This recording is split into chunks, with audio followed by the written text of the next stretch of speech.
And then we will kill them all.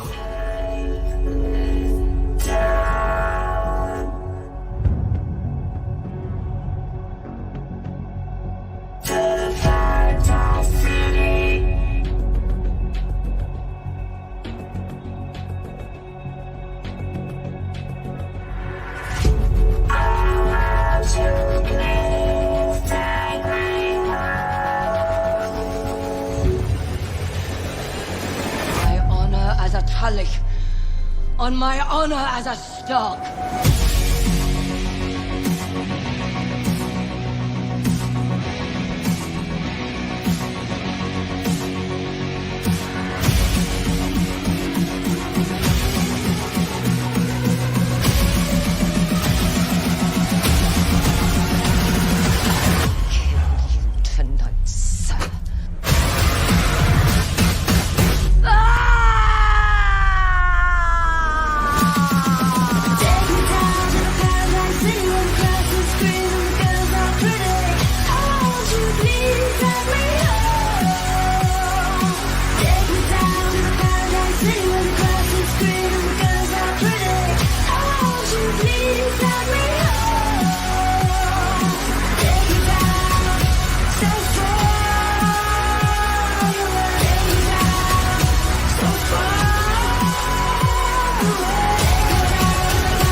Hello, my sweet summer children. I'm back with the juice to get you through the long night.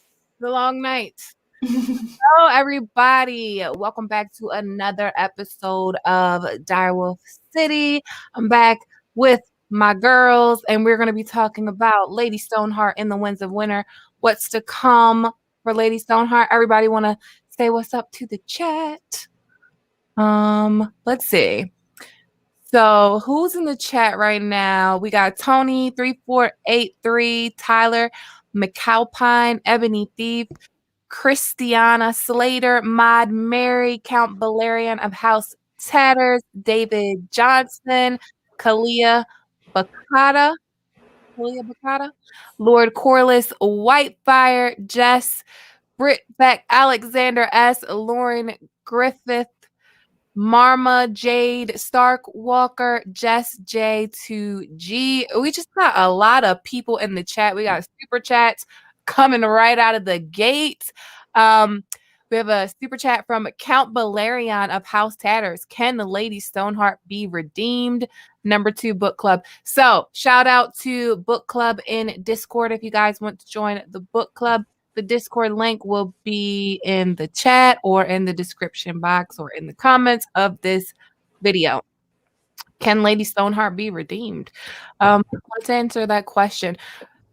First, before we get to that question, let's just talk about where we left off with Lady Stoneheart for maybe people that are just here to watch stream and have not read the books. So Lady Stoneheart is Catlyn Stark that has returned from the dead and is killing folks. She's killing folks. She's a zombie.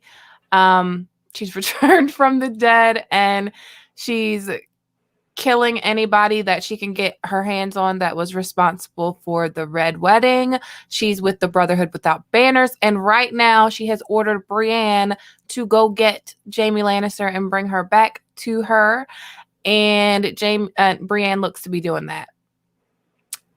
So can she be redeemed? Who wants to start it off? I'm kind of rooting for her getting revenge for her kids. I don't know. I'm of a very neutral standpoint when it comes to Catlyn herself.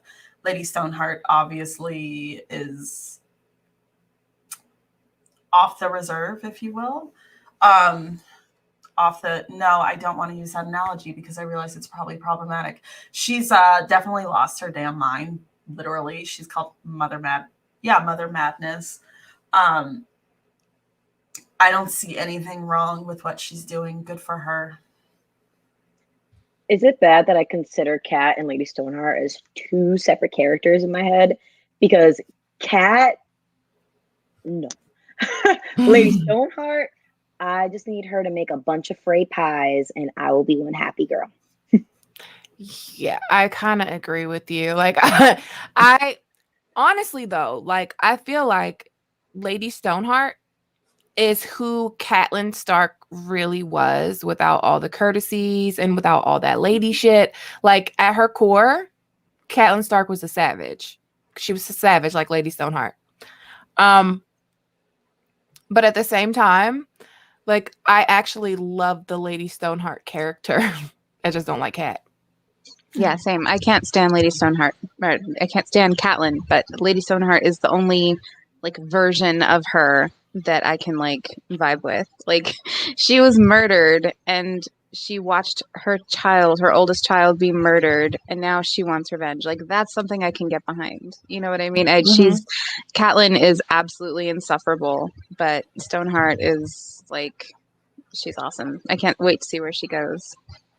Yeah. Actually, I want to elaborate on my point. If something happens to Jamie in that cave, she's dead to me.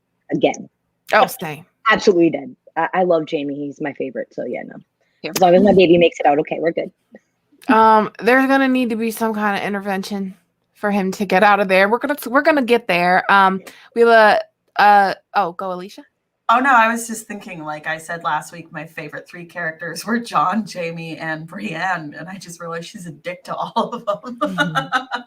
And you like But her still, for some reason. I said I was neutral on Catlyn, and good for her when it comes to Lady Stoneheart, because I'm sorry, but if you took out my kids, I'm setting the world on fire, plain and simple. So same. So we also have a super chat. Thank you, Mr. Marmello. The North remembers the, what is that emoji? Koalas. The North remembers the koalas. Heart. I think he's from New Zealand. We also have a super chat from Josh Gray. Thank you for the super chat, Josh. One love, everyone, and thank you, Gray, Nim, Alicia, and Ara. Like, how do you guys always pick the topics to cover? Like we're covering Cat on Mother's Day weekend, and then like we covered Rickon on Unicorn Day. You guys are always picking like the characters to cover weird. It's always lines up weird. Somebody was asking in the chat. Yes, it is. It's a T-ball shirt. I was like, that's nice. Yeah, no, nice it is. Thank you, Justy. Thank you for the super chat. She said, "Happy Nurses Week, Gray, and thanks for all the great videos." Thank you so much. Happy Nurse Week. I didn't know till now. I got free Cinnabon. Not supposed to be eating Cinnabon. Ate it anyway. What you want. Ate it anyway. You want to send it over here? But about Lady Stoneheart being redeemed, I don't think she's a character that is meant to be redeemed. I think she's a character that's meant to be foreshadowing. But also she's meant to quench our thirst for Frey blood. Yeah, I don't think she necessarily needs to be redeemed. I think she's redemption for Catlyn. For Catlyn failing to protect her children, now she's going to come back and get revenge for her child.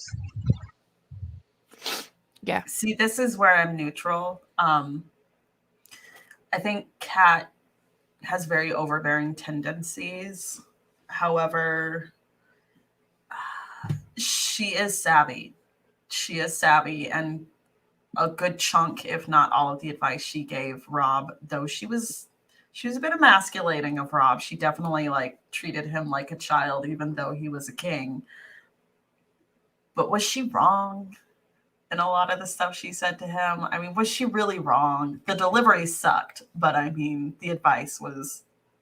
She was wrong about letting Jamie go for sure. Yeah, I think that was kind of like she was kind of probably at her wit's end at that point, because figure what this is like. I personally think it was stupid. I'll just throw that out there. But I think just coming off the heels of the supposed death of Bran and Rickon, not knowing what happened with where Arya is, there's been no word of her.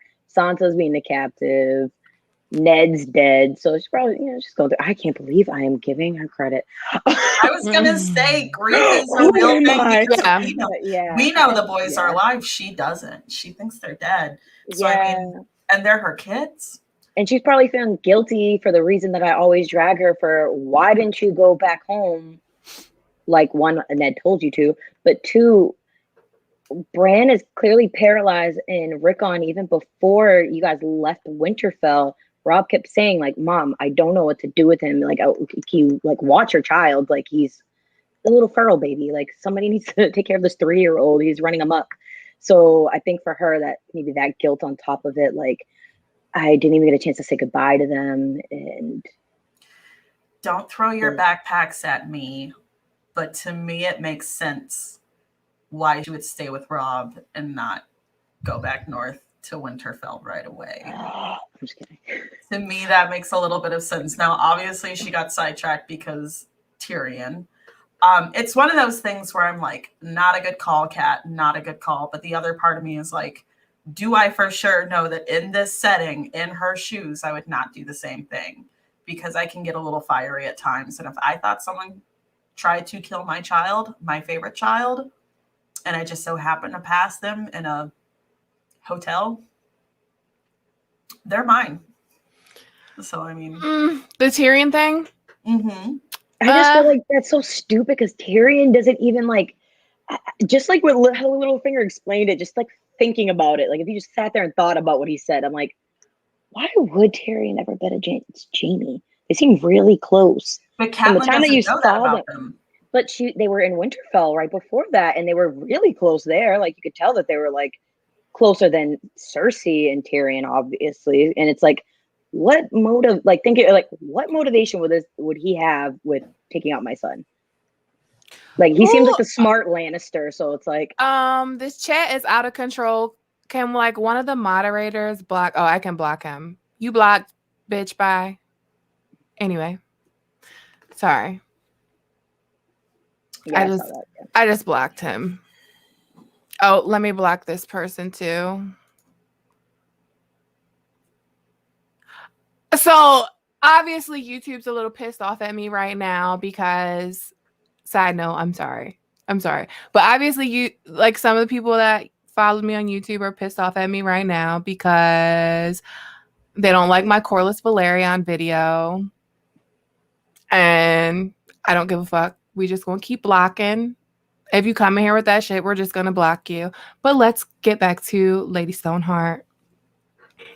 I'm sorry, Ara. I just saw what he was saying in that shit. Like, sent me. Go through this phone right now, sir. I was about to get I'm pretty sure if you zoom in, you can see Ara and I both just like. Yeah, no. Here's the deal. Valarians are black in the show. We win, you lose. Get over it. Also, there are 2 half-black women in this stream. Get over it. We win. Bye. Okay, moving on to so distracted. Okay, moving on back to Lady Stoneheart. So I think we can all agree as far as redeemed, we are rooting for her. So, right? Like we think she's kind of meant to be doing the things that she's doing. As long as Jaime makes it out of the cave. I think he does. I think he does. Me personally, he has to. I'm like, why? Or in Pod too. I know. I feel bad. I'm putting Brienne at the bottom of this barrel, but yeah, no. Jaime, Pod, Brienne just need to go. The only thing that concerns me about Jaime surviving Lady Stoneheart's cave is the Weirwood dream that Jaime has, where he's fighting with side by side with Brienne and his sword goes out. And he's like fighting against dead Kingsguard and dead Ned. And he would actually be fighting in Lady Stoneheart's cave against dead Brotherhood Without Banners and dead Ned's wife. So I was kind of like, what's going on here? And it like He's fighting ghosts, and to me, like, Lady Stoneheart is a ghost. Definitely a ghost. I think that, and I've thought this before, the SHOW, but I think there's a good chance he goes up north in some capacity, but I don't know. No, I agree with you. I agree Right. with that. So I think as far as the cave incident, I think somehow he's going to make it out alive. I know that Micah, one of the hosts at Planet Host podcast, he has a whole theory about Heil Hunt and all that other stuff. Basically, Heil Hunt being the sacrificial lamb in that dynamic. I don't see Lady Stoneheart voluntarily letting Jamie go. If Jamie makes an escape, it's because they try to force or sneak their way out. I don't think she's going to try to be fair and square about it. So, Ooh, do you think they might trial by combat possibly, like Beric used to do? Ooh. When they had the Hound, like they did that, because I feel like for her, she's like, I mean, he doesn't have his sword hand, so it's probably be a little bit easier for him to lose. I like that idea. I was thinking that Bran's going to intervene. Like, where would Skype? Mom, no, he's good. You can let him go. Leave him alone, Mom. Get out of my room. We have a couple of super chats I want to get to real quick. Thank you for the super chat, Charles Tolan. Thank you very much for the super chat. We also have another super chat from Charles. Do you have a question, Charles? Hold on. Another super chat from Charles Tolan. Thank you very much. If you have a question, just leave it in there that you want me to answer, and I'll get to it. We also have another who is Lady Stoneheart. So we have a super chat from Smokescreen. Thank you, Smokescreen, so much for the super chat. If you guys don't know Chris is from the channel Smokescreen. He also covers Game of Thrones and A Song of Ice and Fire and a lot of other cool stuff. I think, don't you do Walking Dead too, Chris? Who is Lady Stoneheart? It's Catlyn Stark. She's a zombie. She's a zombie from A Song of Ice and Fire. You know who Lady Stoneheart is. Cut it out. Thank you for this super chat.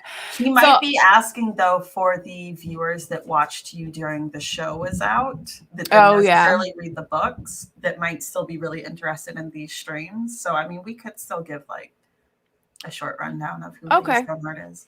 So, Lady Stoneheart is the character that... So, undead Catlyn Stark is found in a river and is pulled out by the Brotherhood Without Banners, or actually Nymeria. And then the Brotherhood Without Banners get to her and give her the kiss. Beric transfers his life force to her through the kiss of life, and she comes back as a zombie. And she, like, they pull her out when she's been dead for, like, I think 3 days. 3 days. She's in the river for 3 days. So her body's, like, bloated and... So she was dead a day, and then after that first day, they threw her into the river. So she was in the river for 2 days, but she did rise from the dead after 3 days, which sounds oddly familiar to something. Sounds like Easter. But more grotesque. Oh, yeah. Yeah. So she comes back in the epilogue of Storm of Swords. And she is just taking revenge on anybody that betrayed her family, basically, but more so the phrase.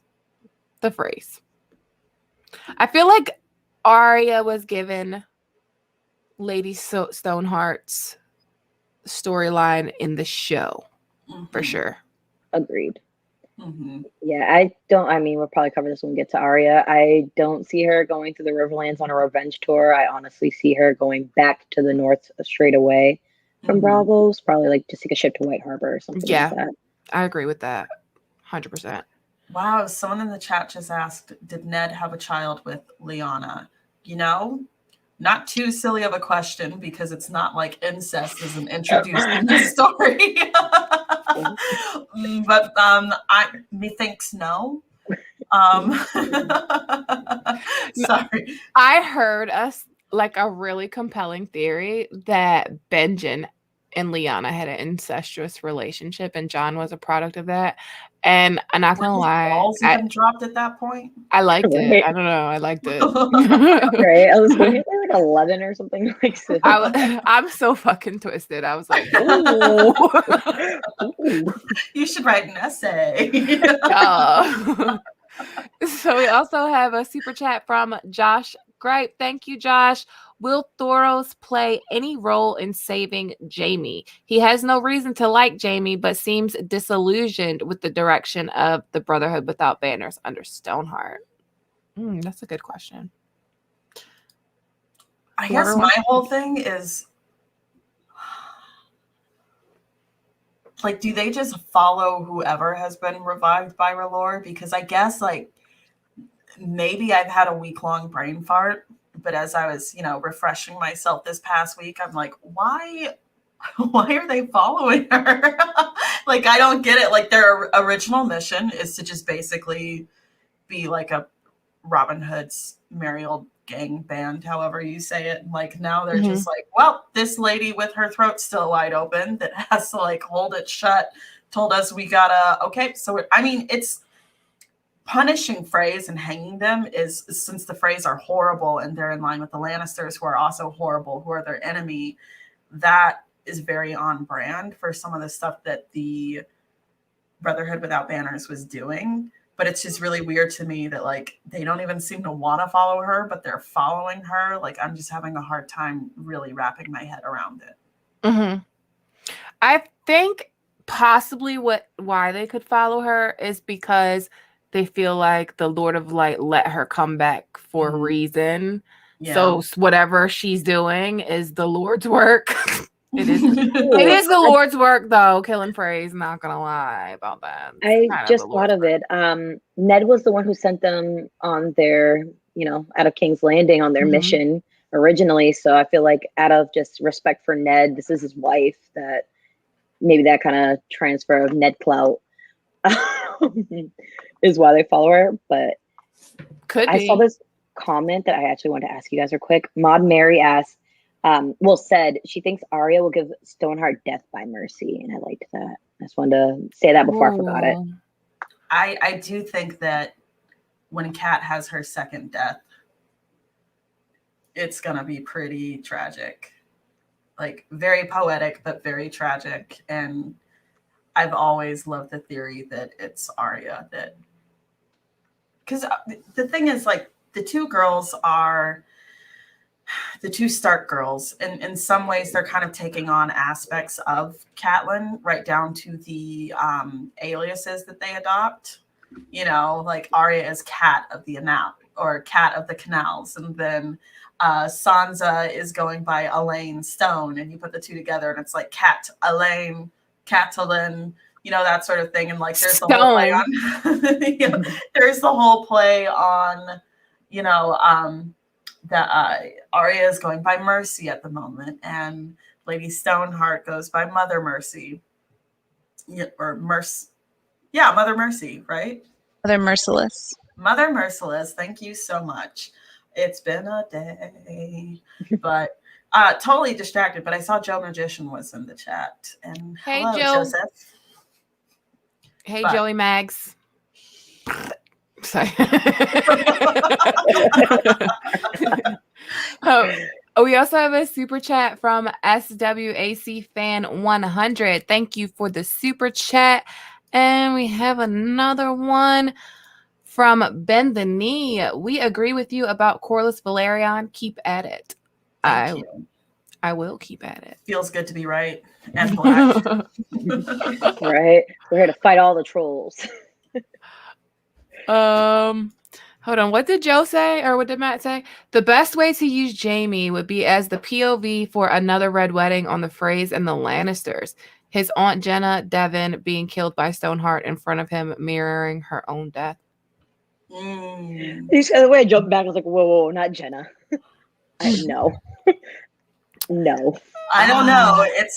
Jaime's my favorite. To get too attached to characters. There's a certain element of like, I don't know if anyone in the chat, I'm sure they do, has watched or read the Attack on Titan anime or manga, but something I learned about Attack on Titan is the moment you start cheering for someone, they're probably going to die gruesomely. And I carry that into other pieces of work like Song of Ice and Fire. And back when I watched The Walking Dead, you just learn not to get attached. But Jenna is kind of, she's Tywin's sister, but not necessarily in a bad way. You know, I like that she's like the only one who told him off and told him about himself at some point and stood up for Tyrion and was like, no, that's your actual son. I don't know about the other two, but that one is you all the way. And yeah, we all know Tywin wasn't feeling that. But it's actually, oh, I'm so sorry. No, you were talking and I was going to say, it's actually funny you brought up Attack on Titan because Noelle Novels was telling me about Attack on Titan earlier on Twitter, and I was saying how you've been telling us to watch it. So it is literally the only anime I get into. I know. I mean, I watched other animes, but it was like animes that caught my attention back when Adult Swim was really big in 2003 to 2005. But Attack on Titan is the only anime as an adult I've thought to myself, this is great. It's well produced. It's got great music. I'm just saying, if you haven't checked it out, a woman who doesn't even watch anime is saying it is the shit. So back on subject here. But so when about the whole second red wedding thing, I like that. But I don't want my precious Jaime to die by the hands of Catlyn. I will literally melt into the floor. No, I'm just kidding. But I do think he's going to fight the White Walkers. I think that cave dream is him fighting the White Walkers and actually dying fighting the White Walkers. Whatever that cave dream represents, he dies at the end. Like, he dies and Brienne lives. I don't disagree with you. You know how I am. I'm kind of like a fence rider when it comes to theories. Like, it could be that. Also, I can kind of see him joining the Night's Watch. Like Lord Commander of the Night's Watch. Maybe. I don't know. But they're definitely not going to do away with the Night's Watch. I can tell you that. I think he's going to die. I'm sorry. I love him. I think he's... As I was just saying, don't get attached to characters. My favorite character is not going to die, you stupid bitch. He's going to go to the wall and have a happy ending. He's literally my second favorite character. It's Dany, then Jaime, then Arya. Mm-hmm. But, like, I don't see a way for him to still be alive at the end of this. I don't think he necessarily has to die if we do have a Red Wedding Part 2. I think that it's Devin Lannister that's marrying a Frey girl, right? Mm-hmm. So Lady Stoneheart has got a plethora of options in the Riverlands. The Lannisters, under Tywin's direction, have been just destroying the Riverlands for the better part of a year. And they have burned and raped and pillaged and maimed their way through the Riverlands. And I don't think she would have a hard time finding the people, the numbers, to go and get their revenge. And if they do end up going to this Lannister Frey wedding and attempting to take them out, I don't know that Jaime would have any part in that, because they would be attacking the Lannisters, and so they wouldn't have him around while they were doing so. They could be leaving him behind with some sort of a guard, which I think would be, because we have, who is it that's inside of, it's Tom of, I'm so sorry, Thomas Evans, right? So he's in there pretending to be just another singer, right? And he's there like their eyes inside, and so they would have an easy way in, but again, Jaime wouldn't have a part in that. Leaving him behind with a guard with Brienne and Podrick and what's his name, Hyle, I think it would be more fortuitous, and it would also give him the escape that we're so hoping that he gets. Mm-hmm. I love that idea. I got a question. Do you think that she will have any beef towards the Blackfish if they run into each other? No, I think it'll be a very humanizing moment for her. Mhm. Yeah, I actually would be interested in seeing how he's going to react to seeing her. Yeah. I actually But thought he might be the one that kills her. Like puts her down, like humanely, like puts her like old Yeller down. after he gets rabies. Yeah. like Cat, I'm sorry, I have to do it like this. Like what if they had guns in Westeros? Jesus. I just got this image in my head of the old Yeller song, but but instead replace the lyrics with like Lady Stoneheart shit. Anyway, moving on. We have a super chat from No. Thank you, No. Stannis saying that Rob's turn 2 would come in time. It was like a cold breath on the back of her neck. When the time comes, I will not hold you back. Stannis. Night King versus Brienne. Okay. Stannis saying that Rob's turn 2 would come. It was like a cold breath on the back of her neck. When the time comes, I will not.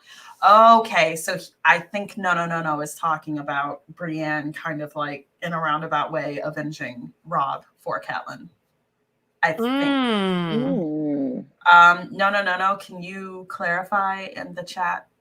See if I'm right. Just clarify, darling.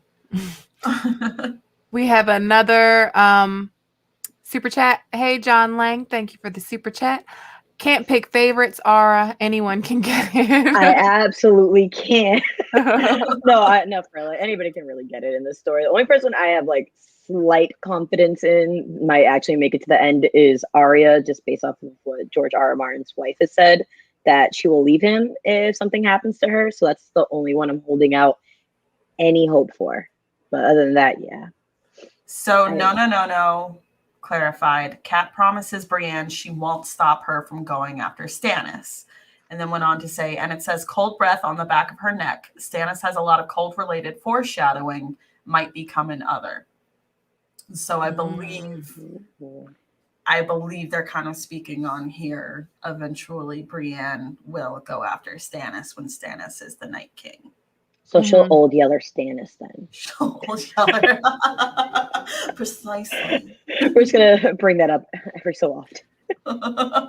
I love this comment. Sybil Spicer deserves death. Jean is innocent, though. I assume Sybil might die before Lady Stoneheart gets to her. I really like the idea that we came up with last week that it might be Sybil Spicer who winds up being the POV for the prologue. Dude, I hope so. And she gets freaking wet. Here's the deal. Like, to my recollection, Jaime doesn't have a whole lot of negative thoughts about women. Never mind. He dogs Brienne the first entire book he's in. However, you mean redeemed Jaime? Everybody kind of does. He doesn't have he doesn't really speak on women in his head a whole lot negatively, besides Brienne. But he wants to slap the shit out of Sybil. He cannot stand her. And she did something to benefit his family, and he's still like... he thinks of her like John thinks of Selyse. Like the same connotations. Yes. But worse. Because John is just more like she's a shrew and she's got a mustache. And that's the extent of it. So we have a question. Jason Badran asks, who's Sybil Spicer? I can take this one. Okay. So in the books, rather than marrying Talisa Magier, or however you pronounce it in the show, Rob marries a young lady from a Westerling's house. They are the Westerlings. And Sybil Spicer is Jane Westerling's mother. So Jane Westerling was Rob's bride in the books. She was genuinely in love with him. However, his marrying her is like in the show, it pissed the phrase off. She did not go to the Red Wedding because Sybil arranged behind Rob's back. Sybil, again, is Jane's mother. She arranged an alliance with the Lannisters and the Freys. So she made sure her daughter did not come into harm. After Rob was killed, this left Jane Westerling at River Run, where she was being looked after by Brendan Tully, almost said Brendan Beefish. Same thing. And same person. Yeah. She was being looked after by Brendan Tully. And so when Jamie lifted the siege on River Run and he got into River Run, he came into contact with Jane Westerling and Sybil Spicer. And Jamie has no respect for what Sybil Spicer did, even though what she did benefited his own house, the Lannisters. So he basically wants to bitch slap her, for lack of better words. And Sybil is awful, but let me interject a little. Let me play devil's advocate here for a little bit. So Sybil Spicer is also the granddaughter of Maggie the Frog. So we know that Maggie the Frog had seen Cersei's future and seen that her kids would have golden crowns and she would be queen and all of this stuff. Like Maggie seen that. So Maggie could have relayed that to Sybil.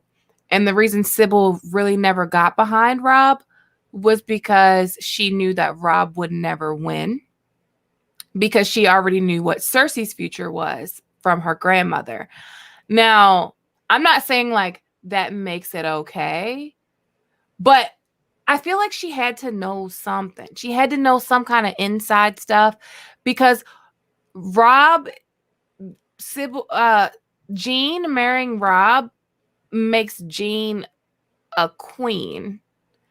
The Lannisters aren't even like, the Lannisters are marrying them to like their third cousin from Bump. Like they're not even marrying her to like Lancel or anybody. So it's like Lannisport Lannisters and it's like I love the distinction in your voice, Lannisport Lannister. Oh, fun fact, if nobody knew, I love House Lannister, hence why in my Twitter bio it says "Hear me roar." But yeah. Have you ever realized that the Lannisters, do you remember when we played sports in high school and getting on the varsity was a big deal, especially as a sophomore?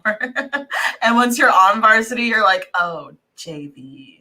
Lannisters are like the JV sports team. Like technically you're still on the team, but it's like, are you? Are you though?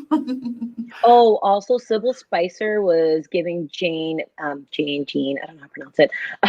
Moonty, so she wouldn't have Robb's baby. So yeah, let's not expect any Robb children popping up.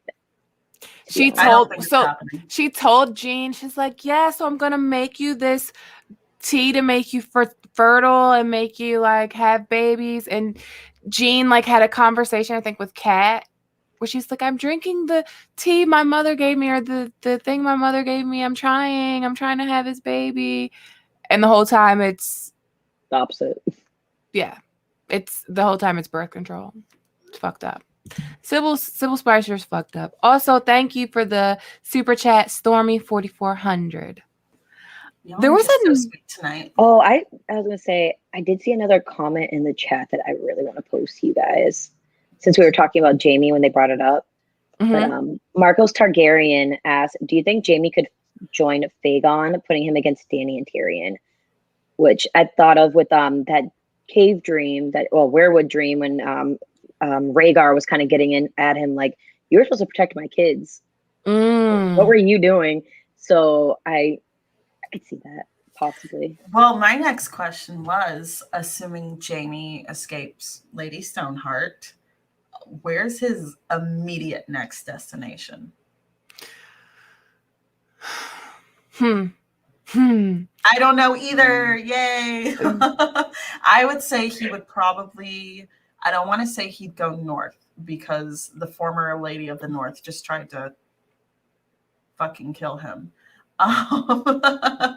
He'd probably, I think he would try to see, I don't know. I'm not even going to try to guess. I'm not good at this. I think he'll go where Brienne wants to go. What if they go to the Eyrie? Go? I was going to say they might go to the Vale. Keep looking for Sansa so he can prove, even though she tried to kill him, prove his honor. He can prove it. Oh, I like that. Like Littlefinger's being a creep, pretending he's your daughter's daddy. Go get him. Dude, can we not say the LF word for the next few weeks? When Brienne showed up there, like I found Sansa, the Hound has her, but you got to come alone. You know how bad my heart broke that she betrayed Jamie like that? I don't Like, think she had a choice. It was that or let Pod die. that's true, but it hurt. It didn't take the sting out of it. It didn't take the sting out of it. Well, we don't know what all she tells him on the way to True. Lady Stoneheart. We don't know. I mean, she's not exactly a sneaky person, so I can see her giving him the lowdown just to, yeah. Yeah. Donald Byrne says Jamie would go to Harrenhal. I can see that. I can see that too. I don't think it'll be King's Landing, and I don't think it'll be Winterfell. Like, so that was one of my problems with the show, was Jamie like going back to Cersei when he's kind of been done. Like she sent him a letter and he burns that shit. Like he's kind of pissed. Their off. dynamic in the book is very different from how it was portrayed on the show, how he keeps going back to her. But I mean, in the books, they kind of hate each other right now. She is very cold and dismissive with him, just treating him like he's just another guard, and he doesn't really have a place in her life anymore. And all of that has made him, I mean, of course he still loves her. She still has manipulated him his entire life, but he's starting to feel who she really is, I think. And I don't see him going back to her. Maybe at the very end to save her life, because he doesn't actually want her dead, but I don't see him going back as like for any other reason other than like an actual emergency, and then I think he's going to end up killing her anyways. Well, what's on top of it is sorry. King's Landing is kind of a no hotspot for Lannisters right now. Like, Kevin was just shanked. That's what I was gonna say. Kevin was just shanked. Cersei is on trial. One of the things she's on trial for is boning her brother, and he is said brother that was boned in question. I can see him fleeing toward less hostile territory. However, King's Landing is just as hostile as Brotherhood Without Banners in a way, in my opinion. So, girl, you stole the thoughts right out of my head, because I was like, well, the only reason I could see him yeah, no, right? Oh yeah, we're twins, remember? But the only reason I potentially saw him going to King's Landing was because Kevin and Maester Pycelle got killed. Mm-hmm. So I think for him, he's probably thinking, he's still a Kingsguard at the end of the day, and the Lord Commander at that, and it's the Hand of the King and the Grand Maester were both just killed in the Red Keep. Mm-hmm. So maybe duty bound, but at the same time, I think what you said, where it's like, oh wait, hold on, Cersei's on trial. Maybe this is not a good idea for me to show up, because they'll probably arrest me on site. So he don't give a fuck about that anyway. He burned the letter. She said, "I love like he you, really cared about his He's kid like, anyway. message scene, burn it." He's actually really hurt. He's really hurt by her because she's like been so dismissive of him, and like just the way that he just walks around, like the way he keeps repeating, she's fuck the Kettlebacks and Lancel and Moonboy, for all I know. Like the way he keeps repeating it, like he's hurt by it. He's hurt by it because I genuinely think, as disgusting as it is, that he really loves Cersei, and he at least did. And now that he like doesn't have a hand and he isn't the perfect golden Lannister anymore, she's kind of like, next, need to replace you. I just thought of it. Has Jamie ever been with anybody else but Cersei? No. I don't think he had. So he's probably super hurt, because that's like all he's ever known, which is disgusting. I'm not condoning That's how dudes are, though. That's how dudes are, though. When they're hurt, they're just like, they're the more dudes jilted will like, oh yeah, kill it with fire. They definitely are not trying to F with you. So, well, and he gave up his whole life for her. You know what I mean? Yeah. He didn't want to be in the Kingsguard, and she manipulated him into being in the Kingsguard to be close to her. And then Tywin sent her back to the Rock, and they were separated after that. So it's like, no matter what, she has been responsible for all of the hardships that he's gone through. He sacrificed so much for that bitch. Maggie, I'm Reading so sorry John for Lane's nothing. super chat. Maybe I'm so sorry. I almost saw that. That was hilarious. I'm sorry. I didn't mean to sound like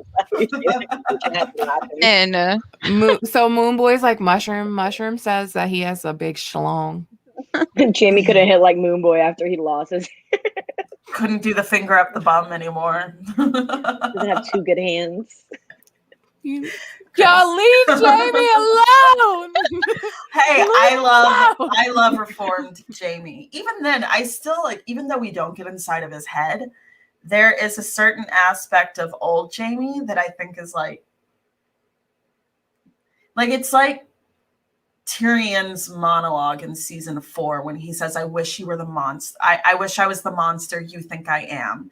I think Jamie took that on quite a bit too, because no matter what, people saw him as a monster. So he just kind of played the part, and it was his way of, Tyrion was like, wear it like armor and it can't be used to hurt you. And Jamie's been doing that for years. Like, Jamie is so bothered by the way people view him. He's still so bothered about how Ned didn't. I mean, Jamie has to think about it too. It's like you were sitting on the throne like a cocky ass bitch. Like Ned's not gonna like give you the benefit of the doubt in that moment. But John Lang said Jamie loved his abuser. Yeah, big time Stockholm syndrome there. Oh, definitely. I just realized, In the story. Catlyn, right? Lady Stoneheart. Yeah. Catlyn. Off the rails. I could talk about now Jamie we don't have all to cover day. Jamie. No, we do. Still covering doing Jamie. Okay. So I actually have a question for you guys. It's a question that came in through the Discord server, and it's from David. It says, will Stoneheart become a fire queen in contrast with the original Ice Queen and spawn a race of fire whites? No. I also say no. I say no, but I like it. I like it, but we don't have enough time. She might have a pack of dire wolves. Yeah, see, I think that she won't have a problem rallying the Riverlands, like I said, to come to her side, because they've been big time fucked over by the Lannisters. But I don't see a race of fire whites happening, mostly because I'm not even sure of the logistics of that. Like, we would need a bunch of dead people, and then for her to be a red priest, and then there's too many requirements that need to be met for that to happen. Yeah, because like to make a fire white, like to make Catlyn, it took Beric's life. Well, he was also kind of on his last leg. I mean, dude was like, we talked about this. Death becomes her. Oh yeah, he was absolutely falling apart. He was gross. There wasn't a whole lot life left in him. So I mean, I don't know. It's not funny. Said the only way I'm doing this is if you don't bring me back. Just let me die. Yeah. So no, I don't think I think Lady Stoneheart might not be like her story might be over in Winds. I don't see her still being around in Dream. Do you see her giving the kiss of life to somebody else and that being the end of it? No. While I say that, I absolutely do not think it's John. They're way too far apart. Plus, she didn't like him when she was Cat. No way she's gonna like him as Lady Stoneheart. I feel like being revived has absolutely taken away her inhibition. So that's why she's doing the shit that, and like grief and loss does things to the mind. It does. So I mean, I don't see her suddenly being like, hey, sorry, I hated you your entire life. So I mean, I think that she serves a purpose in the sense of, like, the Brotherhood without banners is pretty important. I think she serves a purpose in giving them something to do beyond just like pestering, which is all they were really doing. They were just pestering the Lannisters. They become more bold through her leadership because they hanged the heir to the crossings, like I think a day's ride away from the twins. Yeah. Mm-hmm. So I mean that they're hanging phrase, not in broad daylight, but bold as you please. So, and I think she's also Like, I think the hooded man in Winterfell that Theon runs into, I think it's either Harwin, or I think it's Hollis Mullen. Is that how you say his name? I think it's a Northman she sends up north just to scope it out. Like, hey, is that my daughter that Ramsay is marrying? That would kind of make sense to me.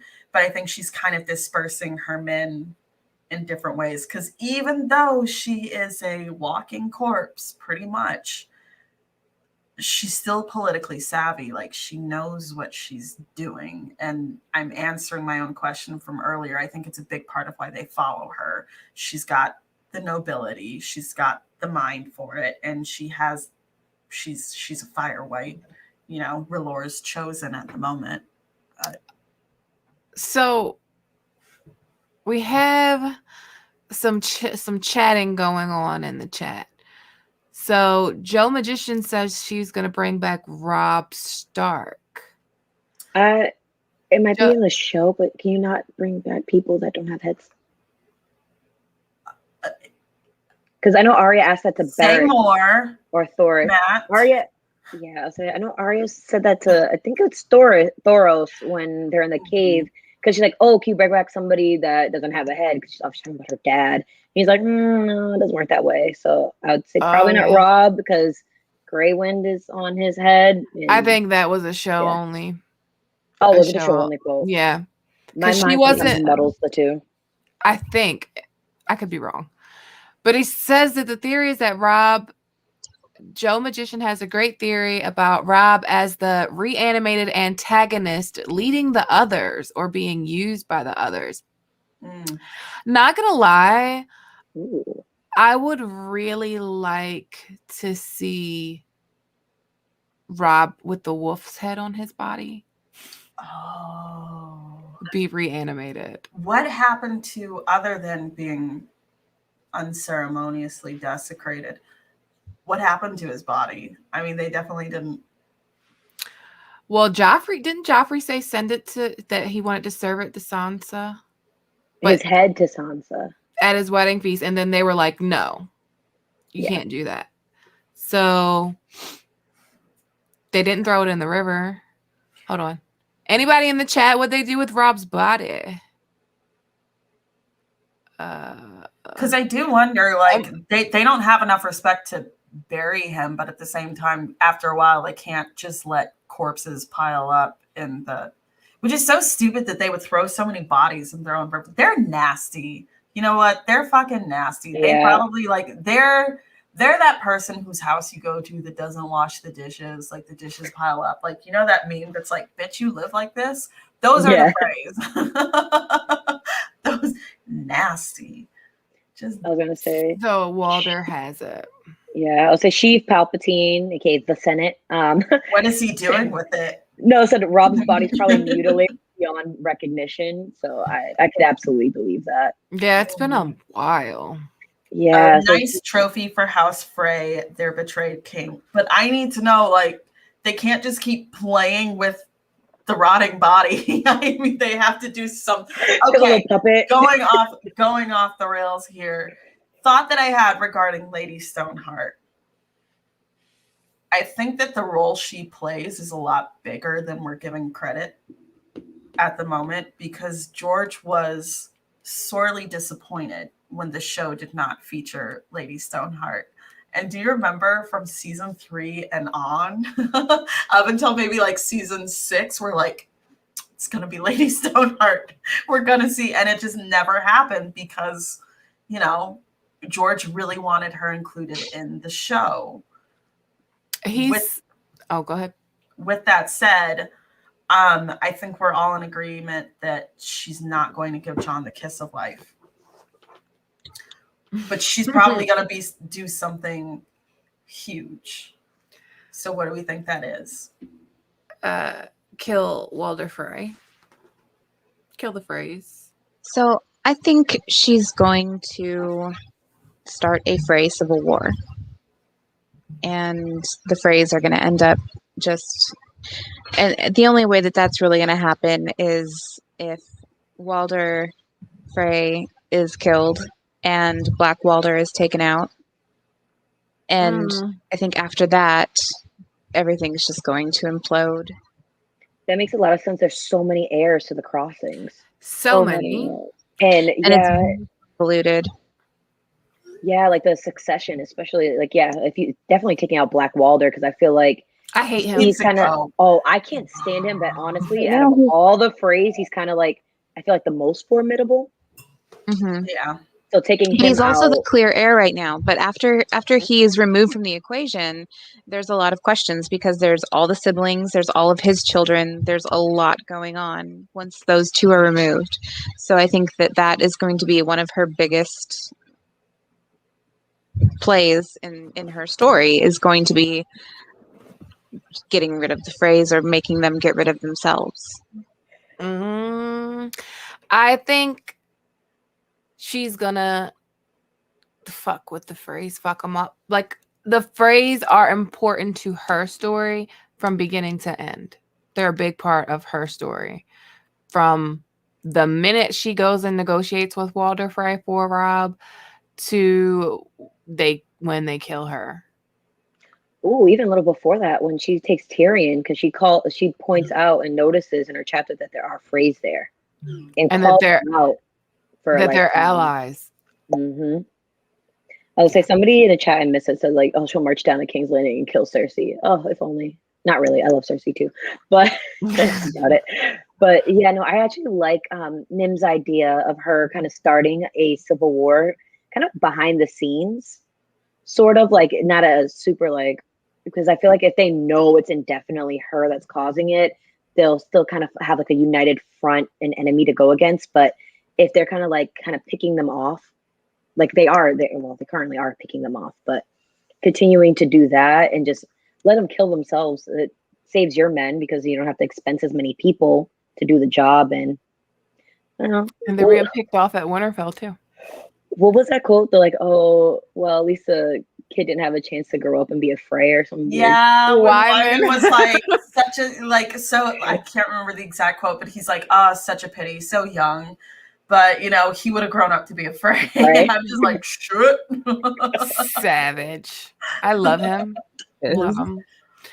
So we have a super chat from Maud Mary. Thank you, Maud Mary. Maud Mary, you're with us every Friday. She says, do y'all think we will see Howland Reed in the Winds of Winter? If so, what can he do to help our heroes? Love this chat tonight on fire. Howland Reed, I think we do see him in Winds of. I don't know though, because I feel like Jon doesn't learn about his parentage until Dream of Spring. I was going to say, I feel like Howland knows way too much vital information, so I see him coming in a Dream of Spring. Same. So, do we think Lady Stoneheart makes her way back up north? I say yes. Right now, she goes a bit north.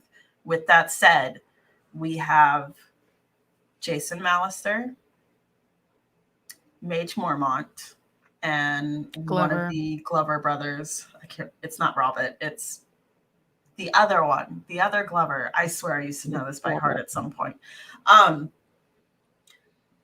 She was not in the room when the will was signed, right? Robb was basically like very kindly like, remove yourself, mother. Yeah, she didn't want him to do it. Right. So here's the deal. Galbert. She is going to have a hissy fit, Lady Stoneheart, when she finds out that Jon is indeed the heir. I think she already knows. She's kind of already surmised that's what it is. She is eventually going to run into Edmure, in my opinion. Edmure signed the will, if I'm not mistaken. I think the whole gang's going to meet up eventually. I think there's a reason that a River Lord went up north as well, kind of to tie everything together.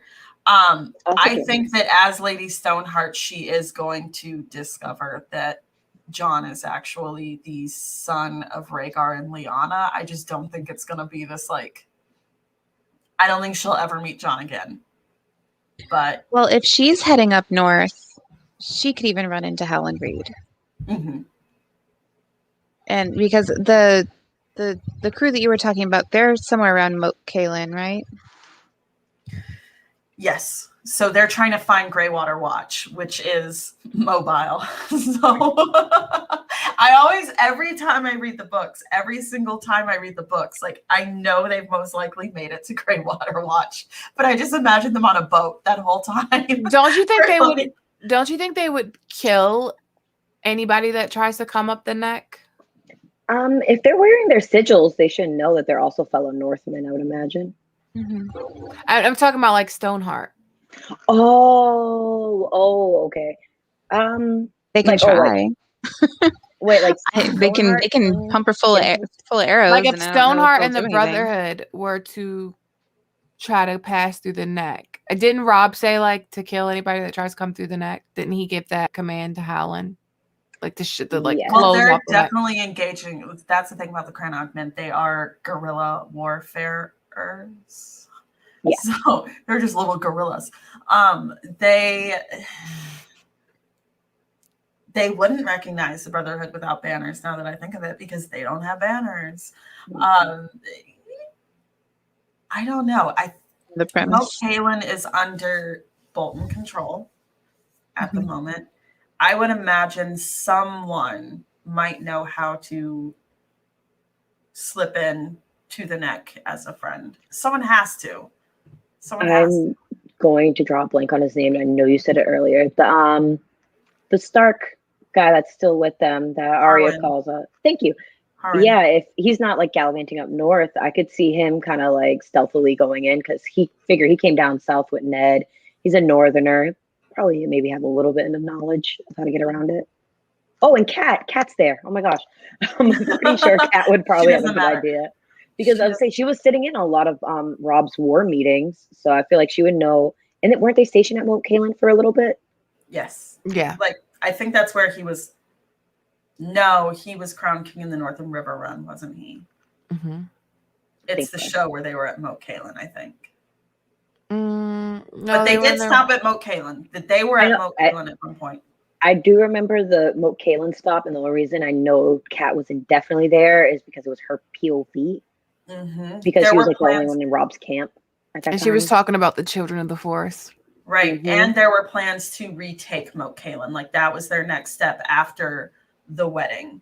Like he needed to go back, maybe not. Yeah, he needed to go back up north, reclaim his lands, do XYZ. So a big part of the plans in his last war council of her POV before the Red Wedding, Moat Cailin plans. So maybe I fit her and maybe the Brotherhood without banners and the Cranogmen could kind of like team up to take them out. Well, maybe I'm giving the Cranogmen too much credit, but they would have to kind of know. Like, yes, Rob told them to kill anyone on sight, but I don't see them taking that exactly literally. Like, I can see them stalking some folk before they move in for the kill. You know, like kind of getting a good assessment of people. So, I mean, if I'm stalking somebody, I'm going to listen in on their conversations for a while. You know, if I'm trying to assess what's going on, because they don't present themselves like Iron Men. To me, Iron Men are very distinctly backwoods idiots. You know, I imagine them having their own weird, trashy accent and everything. A lot of them aren't going to have Northmen accents. So I can totally see the Cranogmen sitting back and kind of assessing the situation. And who knows, maybe the trio of will holders are still floating around on a boat incidentally and are like, hey! Right. Like Howland, looking for you. Hey, come help us out. I bet he's like one of the Cranogmen shooting fucking poison arrows at people. That would be great. Well, let me run my idea by you guys. It's tinfoil.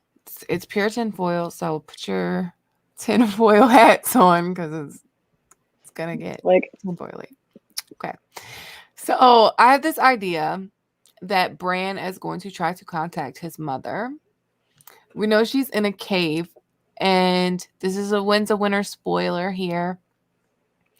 Arianne was in a cave in the Rainlands, I believe, and she saw like all those weirwood faces in the cave. So I'm wondering, because they're in the Riverlands where weirwood magic is still strong, like the Ghost of High Heart kind of says that about her, like, what did she say? The weirwoods still live here. The stump recalls the acorn recalls the stump, the root lives in them both. I'm wondering if Bran will be able to contact his mother somehow through that cave system. Oh, Is kind of there- like how Jamie, like with his werewood dream, because he fell asleep on the stump. Like maybe, I mean, she wouldn't need to sleep, but like if she's like resting against something, you like tap in for a second. I honestly think he could skin change her body if he wanted. That He would be would. scary. He would. He's a creep. I know. He nasty. Like if she's He about would. to like whack Jamie, and then Bran just like wargs into her like, no, bitch, we need him to fight the White Walkers. Oh, actually, with you saying that, I wanted to ask you guys, do you think she's gonna find out and or reunite with any of her kids? I definitely think she's gonna find out they're alive. Okay, I Yeah. want her to find out just because even though, again, I'm not the biggest cat fan, I do like Lady Stoneheart, and I do think it just at least something for her to know, like, oh, they are still out there, like that little glimmer of hope. Then she could die after that, but as long as she knows that they're still there. I have this image in my head of just like her, both metaphorically and literally, just raging, like this not non-stoppable, this unstoppable force of like rage, and it's her kids that finally, like get her to calm down long enough to get shanked. I don't know. I think when I think someone murders Someone said Arya is a Again. scroll, and I'm dying. her. If she finds out Rickon is alive and wildling, like, go back. I said she'll Oh. blame John.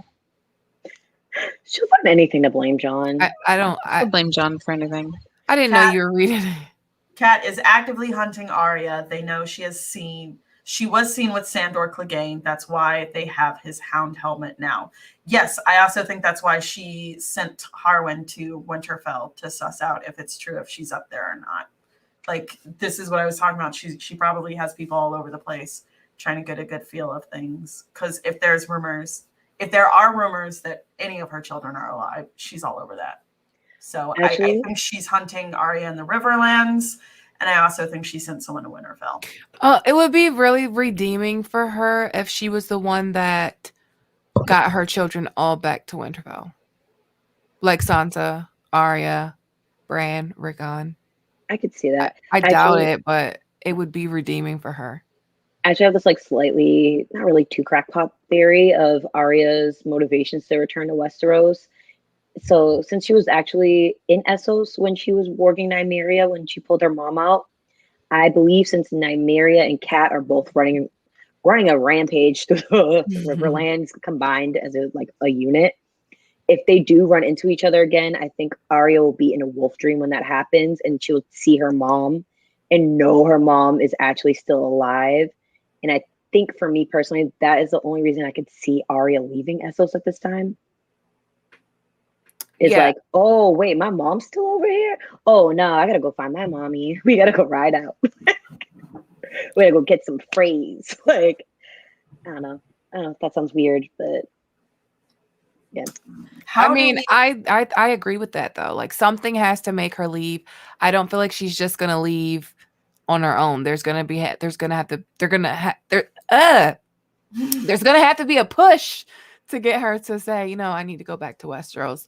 And I don't know what that would be other than her mom. Maybe something with John, but I don't know how she would find out something about John. I feel like because she can still warg into Nymeria from Bravos, that she's more likely to stumble upon her mother, since her mother's in the Riverlands. What do you think it's going to be like in her head when John is brought back from the dead? I Wait, thought are we you got about rid Arya? of It's gonna be you. like, you're always stealing my thunder, you bitch. Oh, she's gonna probably be like, I thought I said it should have been you, and why are you back here? Like she's probably, oh my god, she's gonna be so mad.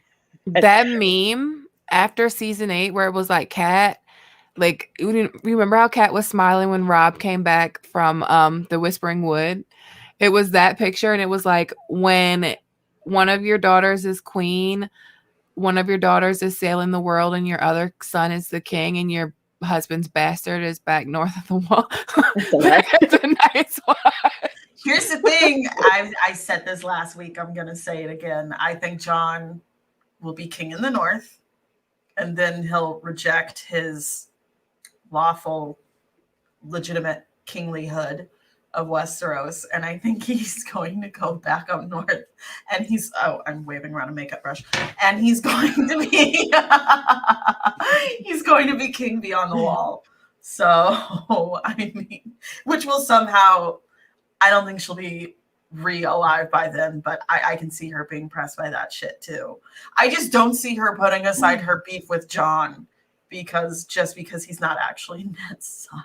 She should, though. She's a petty ass bitch. I was gonna say, do you think she finds out that? I don't think she's gonna be around when that reveal comes around to like the greater part of Westeros that Jon actually wasn't his son. But I would love for that to happen because I would, in my head, would love to be a fly on that wall when she realizes, like, so that was Lyanna's kid this whole time. It's not going to be. And you couldn't tell me, Ned. Because you're a she'll be salty psycho. about that. She'll be I know, salty right? about that. It's not going to be common knowledge, but I do think that she would. I don't think she'll find out, but I do think like it's plausible that she would find out. You know, especially if she comes across. I'm just trying to. The only reunion I can see in my head with her and someone else is either with Edmure or Brendan Tully, or maybe both. Like they're just, or Arya, I suppose. She's gonna run into one of her.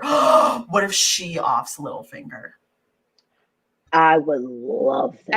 I read a whole theory about that earlier, that she's going to be the one to take over the whole, like the scene from the show where Sansa and Arya are coming at Littlefinger like that. That she gets, like MJ was saying, she gets the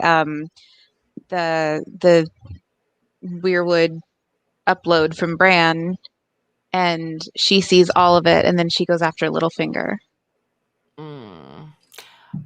I am sold that Sansa's gonna kill Littlefinger I am in the too. Vale. Me too. I hope that's how it happens because I feel like that's part of Sansa's whole arc. True. But it's an interesting thought that she would find out, that Lady Stoneheart would find out. No, I actually think that she's gonna interact with Bran. Bran's gonna try to interact with her. Well, it's about time he acknowledges her existence. So Oh, I know her quote Her unquote favorite kid. Oh, we have a super chat from Ben the Knee. MJ, seriously, we are at your service. We bend our knee to you. Thank you so much for the super chat. Another super chat from Luminia M. So happy, Luminia M. So happy I caught you live. Thank you so much. And I think there was one more. I just don't want to miss it. Oh. Mr. Marmello from New Zealand. Long live the Reeds. What's the magic there? Is that the old gods? Yes. Old god magic.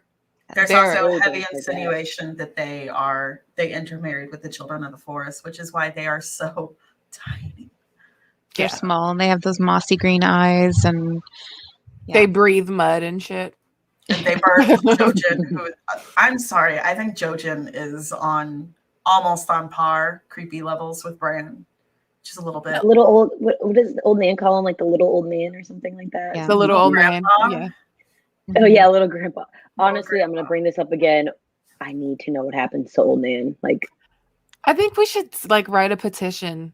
I don't Just think George, we're like, gonna know. where I don't is think we're he? gonna know because there are certain things like I think it's always going to hang in the silence. What if the dust settles and then like Bran gets like coronated or whatever.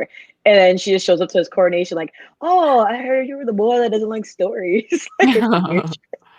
No, I would love No, I that want would to be hear funny. like Dobson. Is it Dobson? Dobbs on what do you call it? Dexter. Surprise, motherfucker. Okay. Jokes. Another super chat Jokes. from Mr. Livershot1. Do you think Theon and Lady Stoneheart will meet in the future?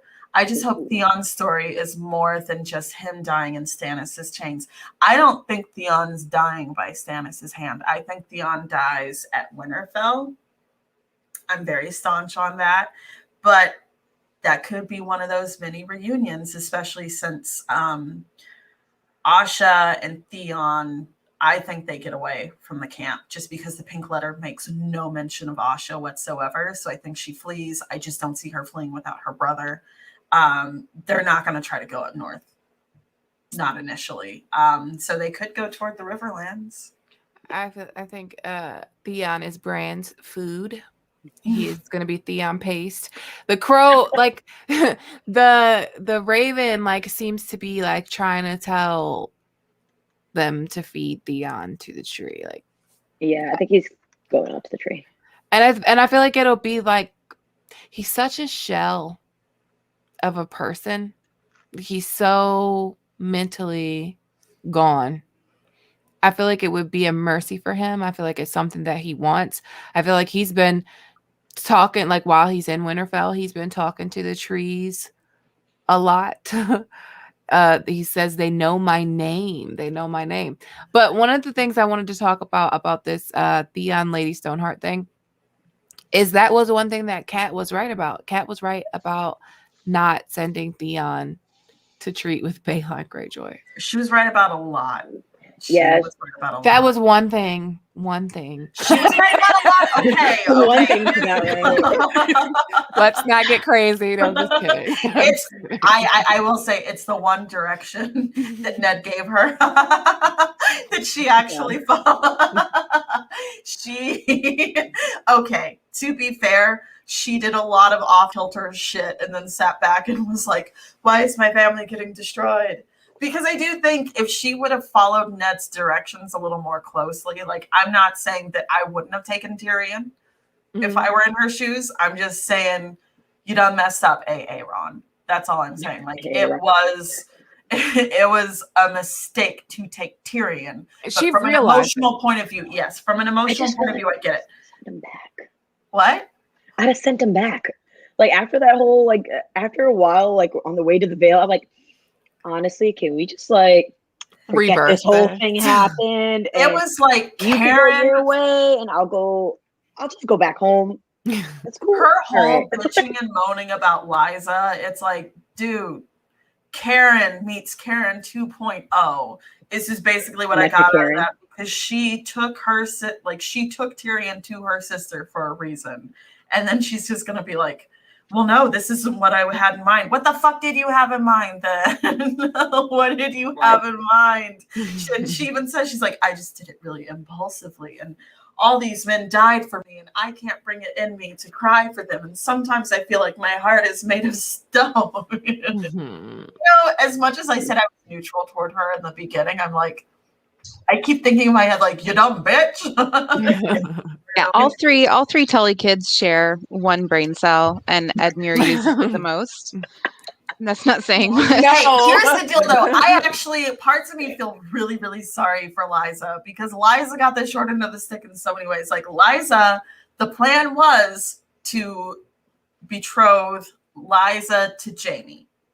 Now, I don't think that went amok just because Jaime spent more time talking to the Blackfish at the one dinner that they put them together. That would have been a good match. She probably would not have been as unstable as she ended up to be. But I mean, like, basically a lot of what sent Liza over the edge is the BS that Hoster Tully pulled on Liza. And the thing is, like, I don't like Hoster Tully. I think he's a bad dude. Imagine you were supposed to marry Jaime and then you marry this old guy. I'd be so mad. Whose breath stinks? That's the only, seriously, like the only thing about Jon Arryn that rings in my head. It's not Robert's rebellion. It's not the fact that like Ned and Robert loved him. It's not the fact that he was a good hand. The most striking line in all the books about Jon Arryn is how much his breath stinks.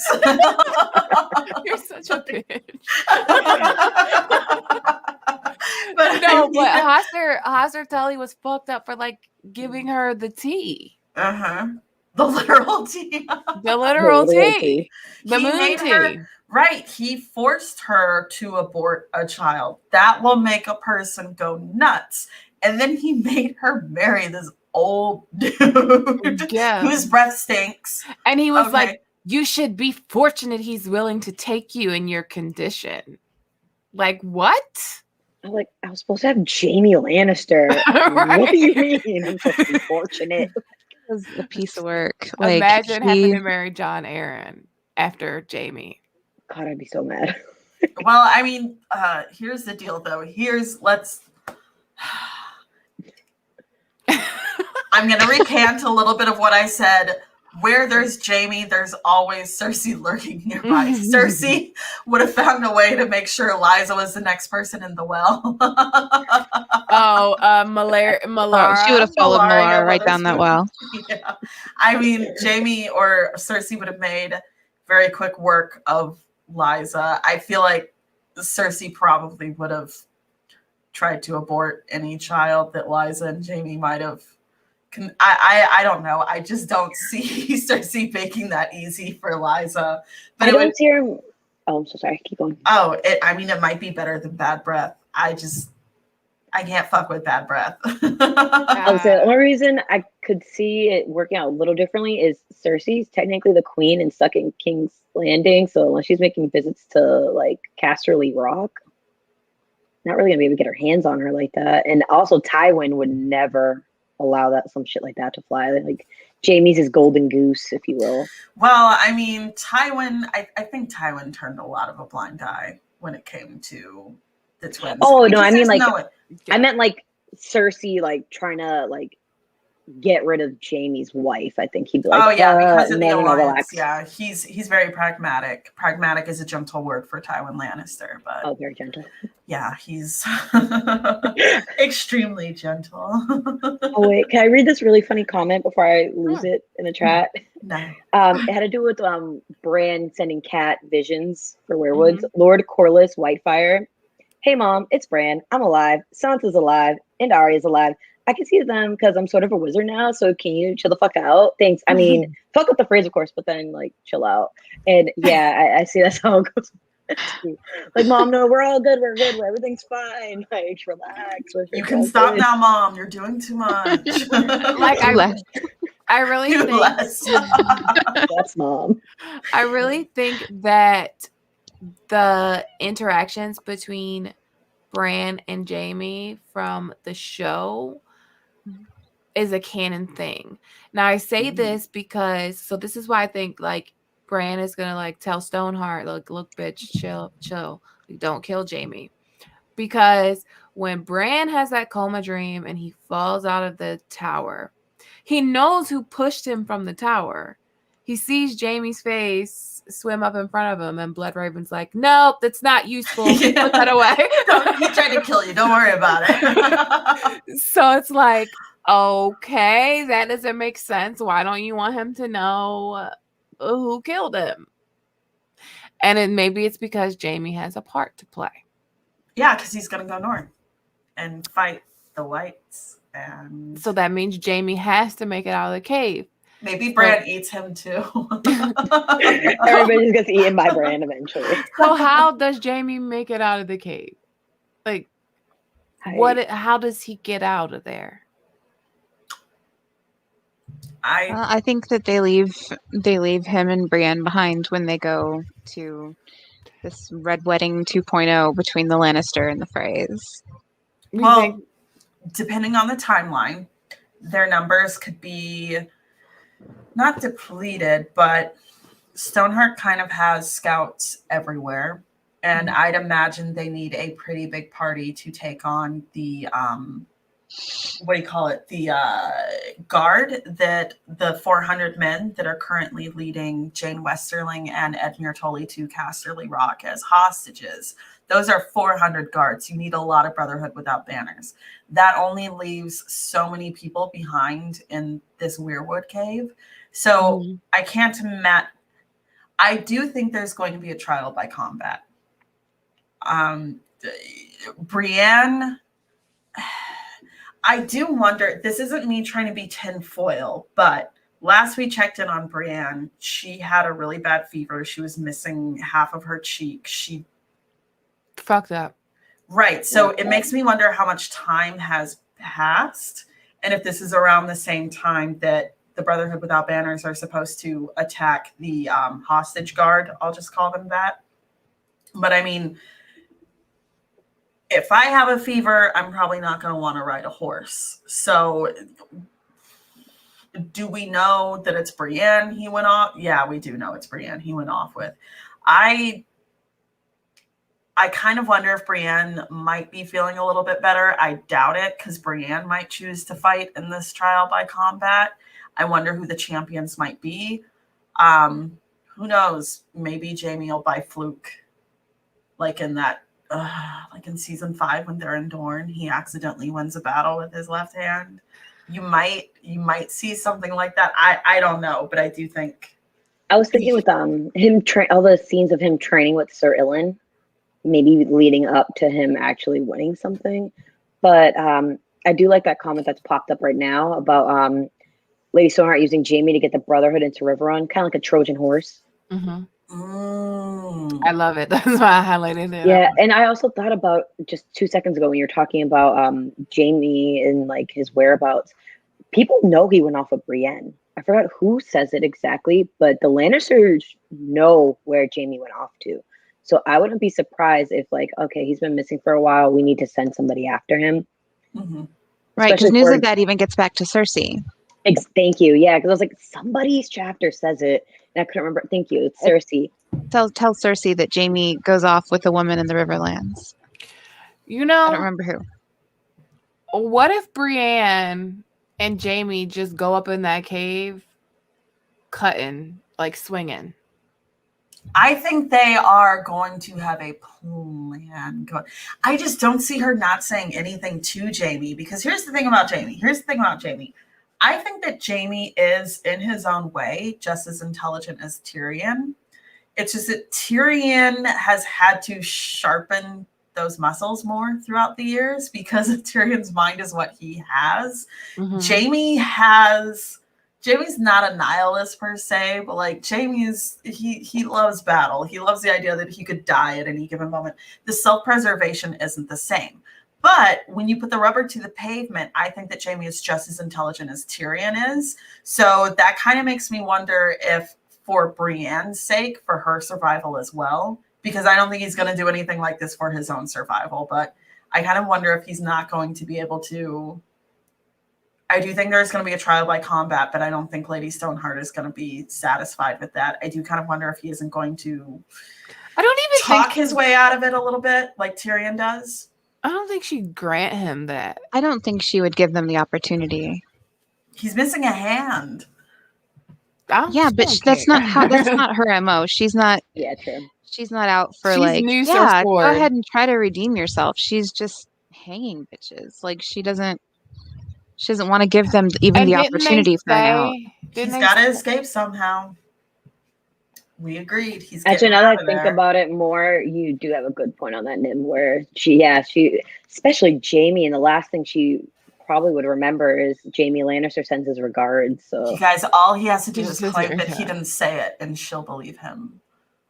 I don't know. That never happened. I'd be like, ma'am, how? I wasn't even around. I was on the road getting my hand chopped up. If you didn't miss that, ma'am, that was gossip. I was like, ma'am, did you not learn from my brother that you can't trust certain people with certain things? Like, I don't know. Well, like you said about Roose Bolton saying Jaime Lannister sends his regards. In the show, he says the Lannisters, not Jaime Lannister, and that would be like the last thing that Cat remembers is Mhm. hearing Jaime Lannister before she died. And then seeing Brienne show up with this, she's armed and armored by Jaime Lannister with a sword that she knows was melted down from her husband's sword. She's not in the mood to be any shade of forgiving. She's not in the mood to be any shade of accommodating. I don't think So, that a trial by combat is even remotely feasible. okay, what about this? What if the Brotherhood without banners just don't fucking listen to her? Like, what is she gonna do? I mean, she has to hold her throat together Nothing. just to talk. What is Yeah, she gonna do? nothing. She's not Marshall. What if they just choose to? As it is, they're already like, yeah, she leads us. She's kind of creepy, but she kind of. What if they just don't listen to her? I feel like they're a little creeped out by her, but yeah, they might not listen to her. But I feel like the whole thing, putting Brienne in this. So I feel like, I know there's a lot of different themes in the story. I feel like one major theme that's been said over and over and over and over and over is about the heart in conflict with itself. A lot of what Brienne said to Jaime was like, how could you kill your king? You were supposed to serve your king. You betrayed him. And Jaime tells her like the true story and what really happened.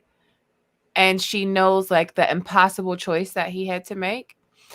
And now she's in that same position where it's like she has to save Pod or she can save Jaime. And she's totally heart in conflict with herself type of character right now. So it's like whatever she does right here is going to define the rest of her arc, I feel like. If she goes in there with a plan and they make it out, or if she goes in there and Jaime dies there.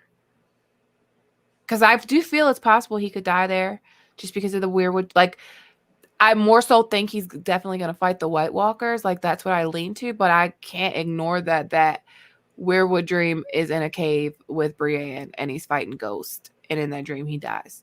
Like, I'm not just going to block that out. So it's very possible that that could be a thing. Well, a question to that. I actually have a question from the Discord from Queen's Blood. It says, do you think Lady Stoneheart will meet with the ghost of Highheart? And when you said that he was fighting ghosts, it made me think, what if the ghost of Highheart is there? What if she intervenes? Is like, hey sis, no, don't do it. Haven't you done enough? You killed Jingle Bells, for God's sakes. I swear, I think it was, Roy Dotrice, when he does his voices are something else, but I'm pretty sure it's him that when he imitates the ghost of Highheart, he gives her a lisp. I swear he gives her a lisp. It's like, I saw it in my dreams. But I can totally, I don't know why, but I imagined her like pronouncing her R's as W's because of Roy Dotrice. And she just comes hobbling up and she's like, where's my kill song? But now that you mention it, she could put a stop to it. However,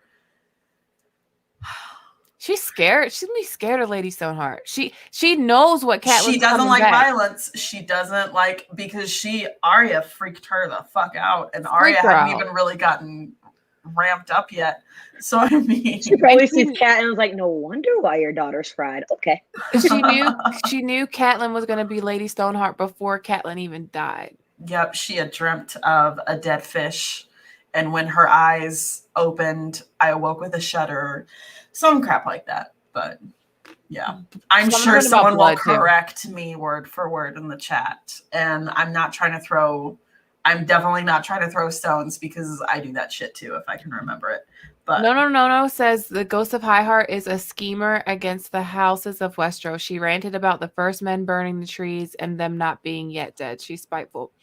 I don't think so. I don't necessarily think so. Like, I honestly think that she is Jenny of Oldstones. Really? No, I don't think she's Jenny of Oldstones. Oh, I was like, Let me finish. you should write an essay. No, I feel like she is the Woods Witch that came to court with Jenny of Oldstones. She I is. right. Yeah. I thought it was. No. I guess it's not confirmed. But it's not confirmed. It's It like is, though. random. Heavily it's like hinted random at. canon. okay, so it's not an episode of Direwolf City unless I talk about Radio Westeros at least once. But they have this. Why'd you do that? They're great. But they have this whole theory about Lemon Cloak. I thought about this because Lady Ghost of High Heart is always trying to French kiss him. But they have this whole theory that he is, I believe, Richard Lonmouth, the friend of Rhaegar Targaryen, the long lost knight of Skulls and Kisses. Yeah, I've heard that before. Oh. I didn't know that was. They have a whole theory about it. I believe it's episode 9, which is their Brotherhood Without Banners episode. You guys go check it out because they're great. And like I said, not an episode of Direwolf City unless I talk about Radio Westeros. Every So, time. I'll talk about the other podcast sometime. Check out Joe Magician. He's great. He's in the chat. He grows things in his garden. Gives me Growing some strong. tips during the summer. So, Makes mead and Growing. stuff too. Huh? He makes mead and stuff too. Mead? You make Mead. mead?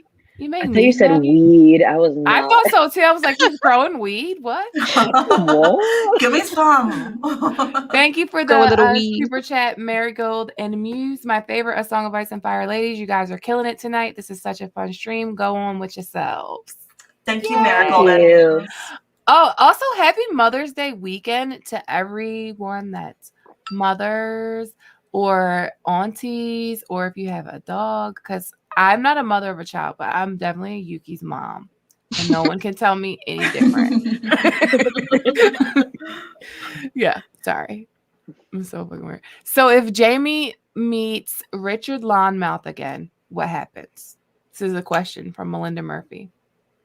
Oh, he'd recognize him.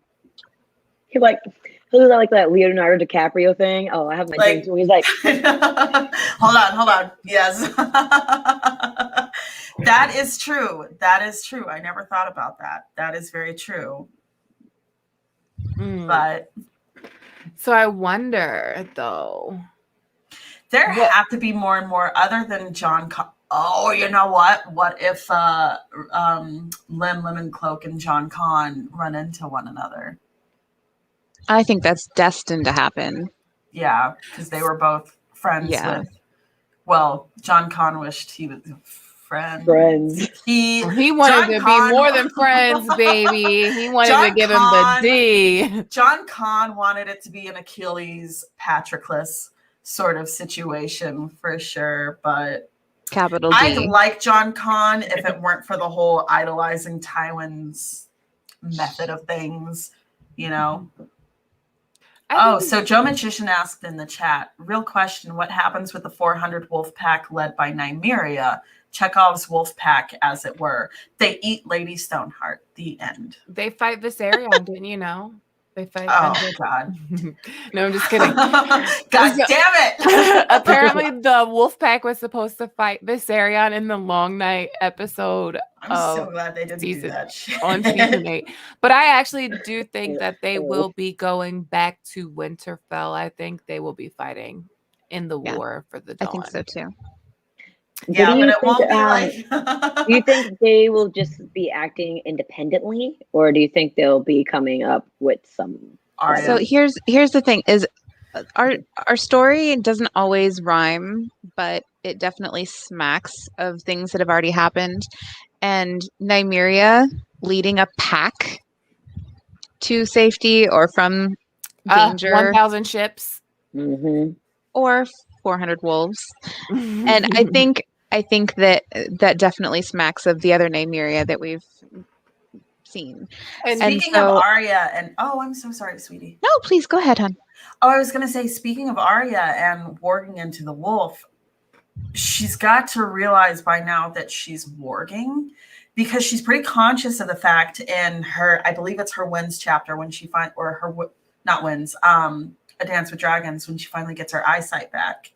And the kindly man was asking her, how'd you know it was me beating the fuck out of you every day? And she's like, you know, and then she's conscious of the fact that she warped into the cat in the rafters. So she has to know that she's a ward by now. She has to be aware of the fact that she is working into Nymeria. So when she makes her way back to Westeros, I think the bond will be even stronger because she's no longer across the narrow sea. So I can totally see Arya kind of just like directing this huge pack of wolves.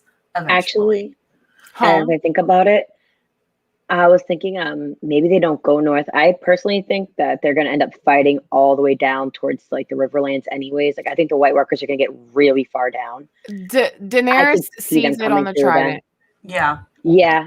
Everything goes down in the Trident. Did you ever read, well, I mean, there were a lot of them.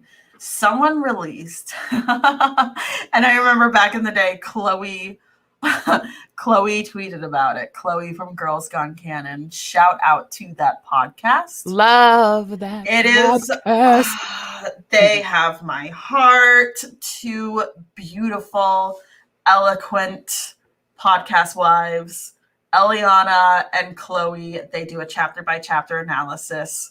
Girls Gone of A Song of Ice and Fire, and they also cover the His Dark Materials novels, and they're just so damn smart. They are just so anyway. Chloe had tweeted this really, really bad fake synopsis of season 8 of Game of Thrones that ended with Daenerys and Jon with like babies on their hips on a balcony while dragons flew over them, and we know it did not end that way. But one of the things in that script that I'm like, I hate this script. It's fan fiction. It's like Twilight levels of fan fiction. But one of the things that I did like that I saw that I think is plausible is there was like this like final fight on the Isle of Faces. So kind of what we did end up seeing in season 8, where they fought in the Godswood, and that's where the Night King was taken out, even though I don't think the Night's King is really going to have anything to do with the story in the books. I think that's kind of where it all goes down in a bit, or in a way. So actually, I'll go ahead. Oh, no, I was going to say, actually, kind of piggybacking off of that. I'm not sure if he's still here, but Smokescreen's like super like detailed theory about I think it's like dragon raised by wolves. I am so sorry if I am messing it up. In the God's Eye. Yeah, I think it is dragon raised by wolves. Yeah, I have been a fan of that theory for a while because I personally think, it's something's happening in the God's Eye, and I think it's kind of everything's got to go down back there. What happened is okay. So Vagar's skull was retrieved from the God's Eye, correct? Yeah, with Aemon. No, Aemon's. Yeah, the skeleton, and with Aemon still strapped in. Okay. That would make sense why they know he got stabbed through the eye. Because I was wondering, how did anybody find that out? But here's my question: like, did they have like scuba divers back in the day? Were those clear? I really need to know how they pulled up. Right, with the chains. We got the chains. The whites did it. Okay, so Joe Magician said it was Black Sister and the skeleton. Matt, was it just the skeleton of Aemon, or was it? He corrected himself. Daemon was never found. So it was just Aemon with Dark Sister through the eye. Well, I know Vagar went down into the lake, and Caraxes crawled up from the lake. Yep, just in time to die. So they used 2 chains. Oh, Joe Magician. So totally crackpot. I gotta say something outlandish once a podcast, just to get somebody to bitch about me in the comments. What if Vagar's skeleton is reanimated? Girl, go to hell. Hi, Alicia. She says the most outlandish shit. Bye, Alicia. Bye, Felicia. No, I'm just playing. I am sure there's a theory somewhere that that's a thing. Oh, there's a theory for everything. I've seen it all. Is I most go away definitely a thing. inside quite often because I've seen it all when it comes to theories. So I think we kind of wrapped up Lady Stoneheart, right? I mean, what Have else can we we? say? What else can we We'll give I people guess- in the comments time to ask questions. Alicia, Yeah, you had some thoughts on Stoneheart's part in the Granddaughter conspiracy. Did we ever touch on that? A little bit by bit, I guess. With My the main letter? thing is like I think that she sent Lady Stoneheart wrote the pink letter, confirmed. Outlandish. the king letter? The king letter. I do think she sent Harwin up north or Hollis Mullen, if that's his name. I don't know why I keep forgetting he exists every reread through.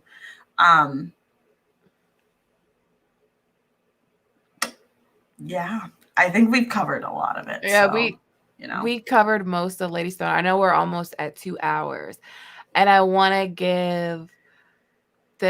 give you guys a chance to someone's vote. already voting. See the lemons? See, you don't even know.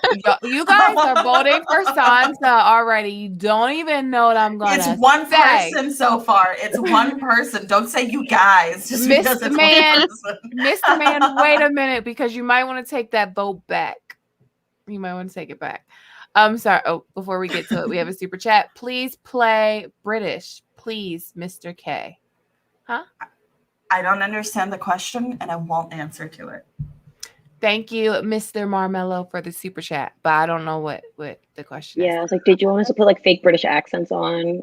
I'm not doing it. I can't. Yeah, I just slipped into a fake accent when I said Brienne last week. I'm not doing it again. I caught myself. I can do a pretty mean Australian accent, just saying no. Nice. No. What's the Okay, they did it. I apologize to everyone in Australia. They're like, you bitches. It's like that TikTok sound. You motherfuckers. I will rain hellfire upon you. So, Oh, I actually do have another question from the Discord. Okay. It's from Clobird, and she asks, do you think Stoneheart will die a second time, like how Nisa was used as a sacrifice for the sword Lightbringer? Nah, she's too useless. Yeah, I think she's gonna die. Like, she doesn't necessarily have life. Yo, what are y'all voting for in the chat? Those aren't even options yet. Come on. Almost there, guys. Lemons, Almost there. dragons, Oh, so like, lemons.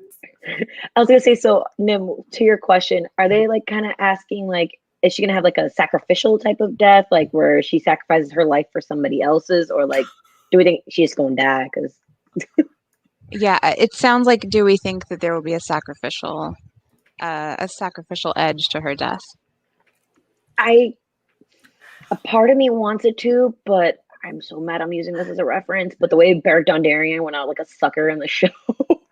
And I'm kind of like, oh, maybe she does kind of have one of those where it's like, oh, I mean, he was supposed to just bring you back. And what are the peaches for? Eggplant emojis? Y'all are going off. Y'all are going off.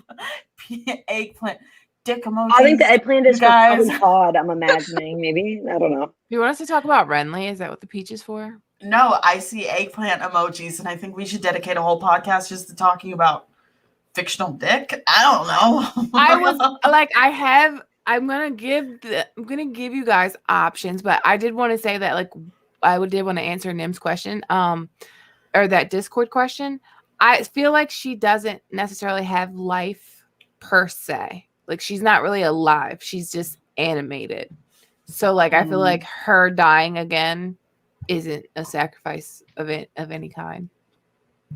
Just my feelings. Of course, Joe Magician put ass waffle emojis. Joe, I'm glad you showed up. I'm glad. Yeah, you showed thanks up. for coming, Matt. Oh, Joe. Thanks for coming, Joe. So this is what you guys can choose from. So we can talk about another character in the Riverlands. For Sansa, lemons. For Jamie, lion. No, a hand. Can it be a hand, please? Okay. For For which Sansa, man? There's so Lennon. many ones. Sorry. For Jamie, hand. And for Brienne, Sword. sword. I like I was gonna say the diamond emoji because it's kind of like a sapphire. Oh, okay. Well, Either yeah, or. the diamond Yeah. emoji. But listen, if you don't want any of them, we can come to y'all and talk about House of the Dragon next week. Someone put in a bid for Blackfish. I mean, Blackfish? if you want, we can talk about Jeff for an hour because, oh boy. No, I miss Jeff. No. But I mean, If you do think that Blackfish does need to be addressed in some way a because whole episode on him? maybe not a whole Maybe a episode, but we scrap. do need to find a way to fit him in significantly, I I can think. see him on the scraps. Yeah. If you want us to talk about House of the Dragon, though, put a dragon emoji. And we'll do a palette cleanser. Because I feel like Jamie and Brienne are so close to what we're talking about right now. Yeah. They're kind of, I think it's one of those things that where Jamie goes, Brienne goes, vice versa. From Yeah. this point on in the story. So. I see a lot of lemons. What does the strawberry represent? Oh, there's actually another super chat Oh. from Josh Great. I'm sorry if I'm mispronouncing it. Thank you for coming every week. We really appreciate it. But just wanted to thank everyone for another great stream. Y'all are great. Shout out to the book club. One love. Awesome. Aww. Thank you, Josh. Gosh, Like, I he's see a lot very of you active member guys- of the Discord. He's wonderful. I see a lot of you guys hanging out with us every Friday, and I appreciate it so much. It So we're does getting mean a lot. It does. We're getting a lot of lemons and a lot of dragons. Like we're getting a lot of dragons. I see some fish. So just letting y'all know, and I get the feeling it's what you want. If we talk about House of the Dragon, we are going off about how we love Black Valorians. Yeah. Oh, So. and please leave that ignorant nonsense at home because it's not going to be tolerated. I mean, if you want to bring it, I can drag your ass to hell. That's fine. I mean, it's your embarrassment on the It'll internet. It'll happen 4 times over. Like Yeah. 4 times over. And I can be pretty savage. And I think she's like the meanest. Alicia's like the meanest. Whatever. Shut up. She is. But you guys are going to be voting. And we will tally it up. And Mandy usually does the tallying, guys. So Mandy usually picks us. She's the only one that knows how to count out of all Do you of us. love? We can't count. I will talk on the phone with Gray, and we'll talk about this, and I'll be like, "Get Mandy to count it." Oh shit! Realizing I'm just volunteering her to do.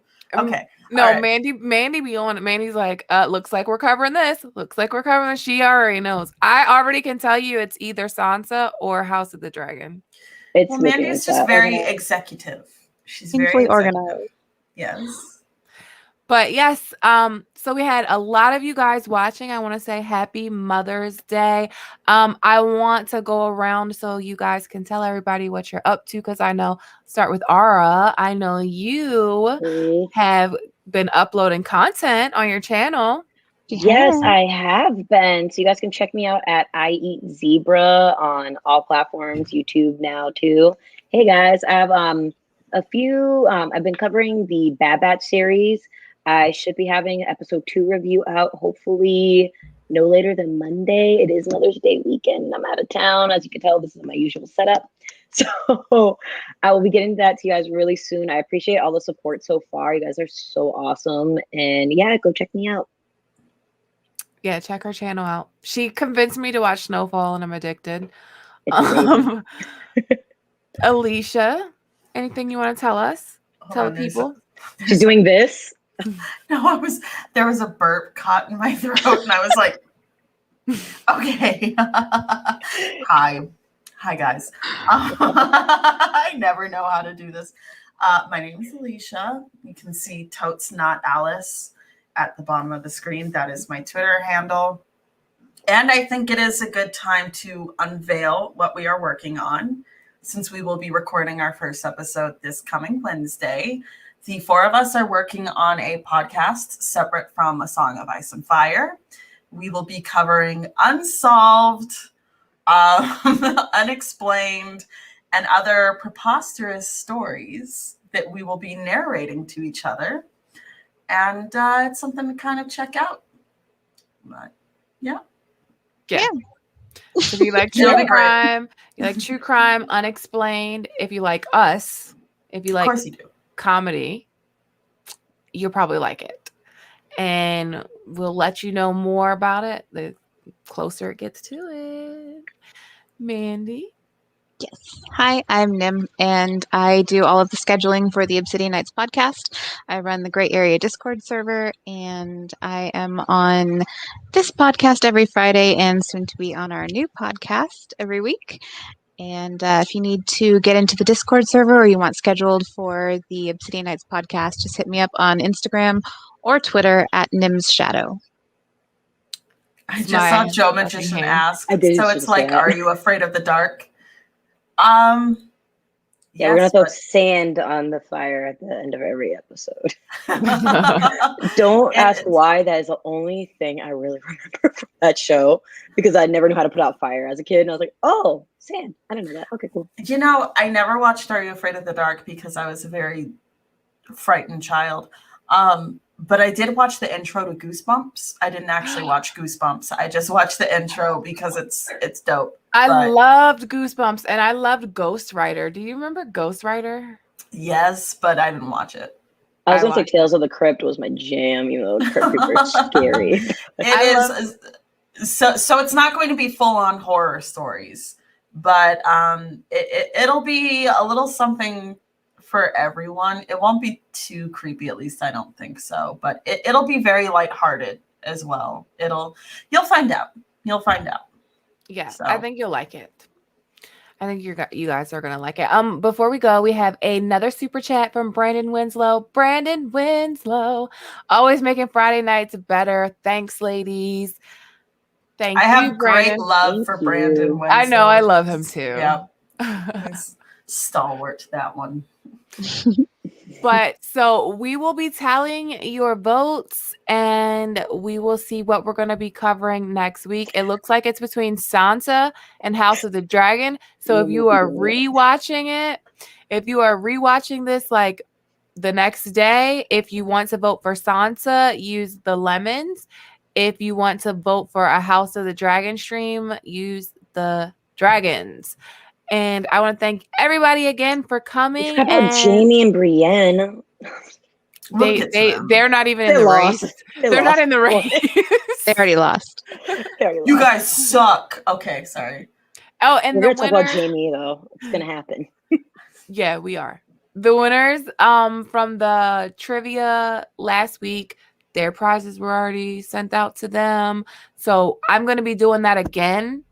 I don't know how, I don't know when, but we're going to do that again. We'll probably do it when we close out every area. So when we close out the Riverlands, we'll do the trivia thing again.